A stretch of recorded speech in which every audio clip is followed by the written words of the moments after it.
তেজপাতা, দারুচিনি, গরুর তেল, কাঁচামরিচ কুচি, আদা রসুন জিরে বাটা, সাদা সরিষা বাটা, পেঁয়াজ কুচি, মাঝখানে রয়েছে ধনেপাতা ও মসুর ডাল পেস্ট। মসুর ডালটা আমি আগে থেকে কিছুক্ষণ ভিজিয়ে রেখেছিলাম, প্রায় 2 ঘন্টার মতো। তারপরে পাটায় বেটে নিয়েছি। এখানে কিছু চাপিলা মাছ ও একটা ডিম ব্যবহার করব।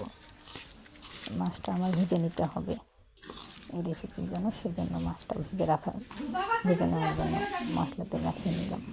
এখন এটা আমি সাইড করে রাখবো এবং ডিমটা ফেটিয়ে নেব। ফেটানো হয়ে গেছে, এখানে আমি চাউলের আটা অ্যাড করব। আপনারা চাইলে আরও মজাদার বানাতে চাইলে এখানে যেমন মসুর ডালটা ভিজে রেখে বেটে নিয়েছি, এমন ভাতের চাউল ভিজিয়ে রাখতে পারেন, তারপর সেটা পাটায় বেটে নিতে পারেন। তাহলে এখানে চাউলের আটা দিতে হবে না, বড়াটা আরও বেশি মুচমুচে লাগবে।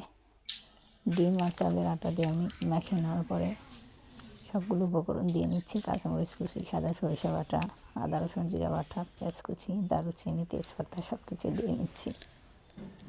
এবার আমি মেন পেস্টটা দেব, ধনেপাতা ও মসুর ডালের পেস্ট। হলুদের গুঁড়ো ছিটিয়ে দিচ্ছি, নুন স্বাদ মতো দিচ্ছি। সব কিছু দিয়ে এখন আমি মাখিয়ে নেব, ভালোভাবে মাখিয়ে নিতে হবে। এখানে কোনো পানি অ্যাড করিনি, কিন্তু আমি সেটা মাথায় রাখবেন, পানি অ্যাড করলে তেলে হয়ে যাবে। এবার আমি মাছগুলো ভেজে নেব। এ পর্যায়ে বলে রাখি, আপনারা যদি আমার চ্যানেলে নতুন হয়ে থাকেন বন্ধুরা, তাহলে আমার চ্যানেলটি সাবস্ক্রাইব করুন, পাশে থাকা বেল বাটনে ক্লিক করুন, যাতে সবার আগে আমার ভিডিও আপনার কাছে পৌঁছে যায়। মাছ ভাজা হয়ে গেছে, দেখুন, দেখতেই পাচ্ছেন আমি শেপটা কীভাবে তৈরি করেছি বড়ার। ভাজা মাছটা এমনভাবে বড়ার পেস্টটি ঢেকে নেবেন যেন মাছের কোনো সাইড বের হয়ে না থাকে, দেখা না যায়। এভাবে দেখুন আমি কীভাবে নিয়েছি, কোনো সাইড দেখা যাবে না মাছের। সবগুলো মাছ দিয়ে আমি করতে পারিনি, প্রায় 8-9টা মাছ আমার বেঁচে গিয়েছিল। এখানে প্রায় 23-24টা মাছ ছিল। বড়ার সাইজগুলো আপনারা দেখতেই পাচ্ছেন, বড় বড় হয়েছে, কারণ মাছগুলো সাইজ বড় বড়, আর এগুলো ঢেকে নিতে পেস্ট বেশি দিতে হয়েছে, এই জন্য বড় বড় হয়েছে। রেসিপিটি যদি আপনাদের কাছে ভালো লেগে থাকে তাহলে অবশ্যই বাসায় ট্রাই করবেন এবং আমাকে কমেন্ট করে জানাবেন আপনাদের কেমন লাগলো।